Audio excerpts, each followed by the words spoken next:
When I was 27, I met Jesus for the first time. It was quite remarkable encounter.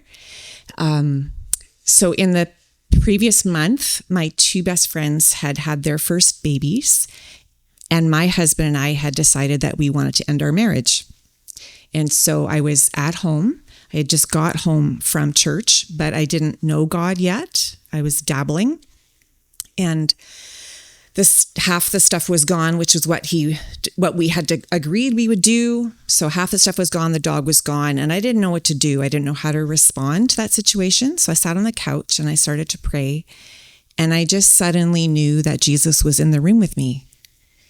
I knew it was him. I knew who it was. And I just I kept praying. I just wanted to be with him all the time. And so that was obviously a pivotal time in my life. I went from wandering aimlessly to Jesus being my sense of direction.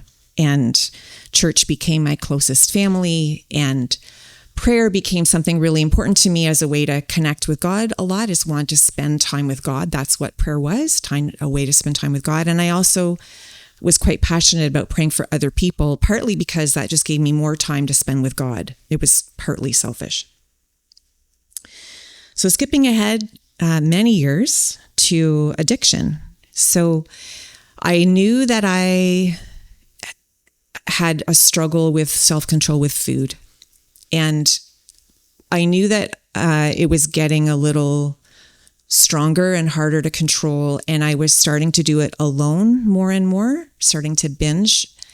I was living in an apartment with good friends of mine right next door, and their kids liked to come over, and I really liked to hang out with them, except when I didn't. Sometimes I would just say, no, I'm busy, but I wasn't busy. I just wanted to be alone to eat.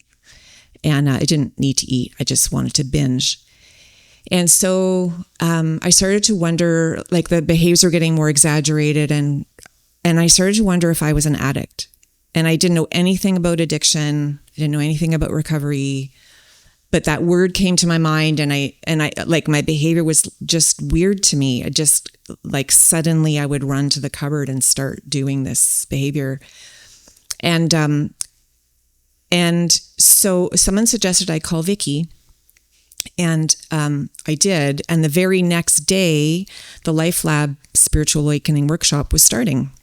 That was unusual. So I came and I started to learn the language that people in recovery speak, and I started to learn about the steps of recovery.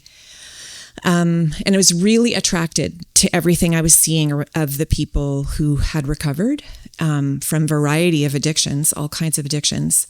But I was getting worse. And so I think maybe it might be helpful to describe a little bit about what food addiction looks like. It's not the same for everybody, but I can tell you what it was like for me, what it is like. So I was binging and watching screens late into the night. I'm terrible without sleep. I don't like not having enough sleep, but I was staying up till 2 a.m. and then 4 a.m, and I'd eat as much as I possibly could fit in my body, and then watch Netflix or YouTube until a gap had gone by and I could fit a little more into my body. To try and control this, I would try and get rid of the foods that were the hardest to resist. So I didn't have any of that stuff in my house, as if that would help me, but it didn't ever help me. I just ate what was in the house. I could, obviously desserts are more attractive, but if there was only broccoli salad, that's what I would eat. And what I began to realize is I had mental obsessions about eating that I never realized before. So I would guess that I probably thought about food about 80% of my thought life.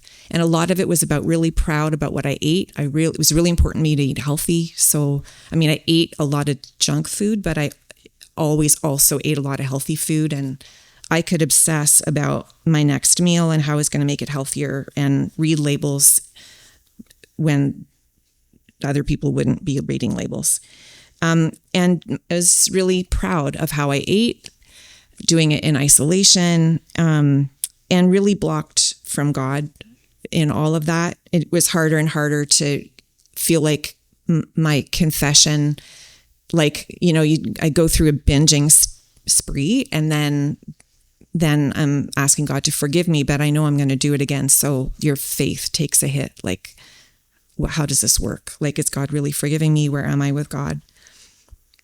And I had a job, by this time in my life, I had a job as a leader in prayer in a local Christian ministry. And so I was really aware that as this was progressing, I was going to destroy everything I touched. Like, I couldn't keep doing my job and have this problem at the same time. So the next step in my story I would call recovery. So one night I was up all night. I never made it to bed. I was up eating and watching screens, and there was a snowstorm.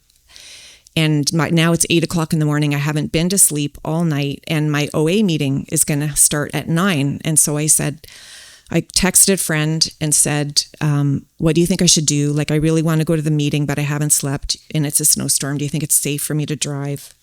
And the good thing about that was that it alerted her to what was going on. And 2 days later, she and someone else met with me. They asked if they could meet with me, and they did an intervention and said, like, this is a downward spiral and we don't want to know how far it's going to go. And I was really scared. Like, I was really glad to hear what they had to say, because I was really scared. I didn't know what else to do. And so we agreed a bunch of things that day.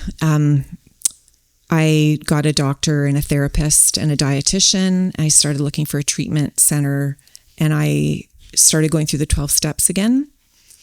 And someone asked me in the course of all of that an important question, which was, who is God to you and who is God not to you? Like, what's your prejudice against God? That was a helpful thing for me to have to think through. And I just always thought, at the end of the day, I'm the one who has to stop putting the food in my mouth. Like, at the end of the day, this is up to me. I'm the one who has to stop. And that was a prejudice I had against God. And so as I abandoned myself into, I don't know what to do, I'm powerless, I stopped working. I took a leave of absence from my job, and I started just doing the things that were being shown to me because nothing else worked. And God lifted the obsessions. Like, I am amazed at the difference in what happened in my head. Like, I cannot explain why what happened in my head changed, but it did. And so I started to recover. Like, I got a food plan, and a food plan doesn't save me. Like, I don't have the power to keep a food plan, but a food plan helps me live my life in neutrality. So I don't eat certain foods. I don't engage in certain food behaviors. And there's certain conversations I avoid, like when people start talking about the latest, healthiest thing, like, oh, you really need this such and such a thing to be healthy. I just don't engage in those conversations. I just let them pass by. And so the last thing I would share in the story is my strength and hope now. So it's been almost 2 years, going to be 2 years in a few weeks. And yeah, that's good, eh? And I have this neutrality about food. I can be around other people eating the stuff I don't eat, and that's okay.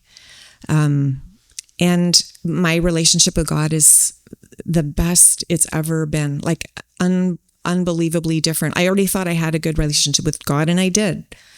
But now I know that I can't fix my problems. My job is, I can't fix me. A lot of my problem was trying to fix me, always trying to be perfect.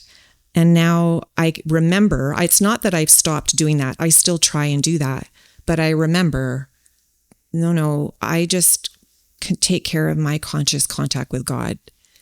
And He takes care of all the other stuff. And I try and turn my attention to helping other people, and He takes care of all the other stuff. So I think the last thing I would share is the most frequent things I hear Him say to me are, I love you, you are my daughter, and I'm proud of you. So thanks.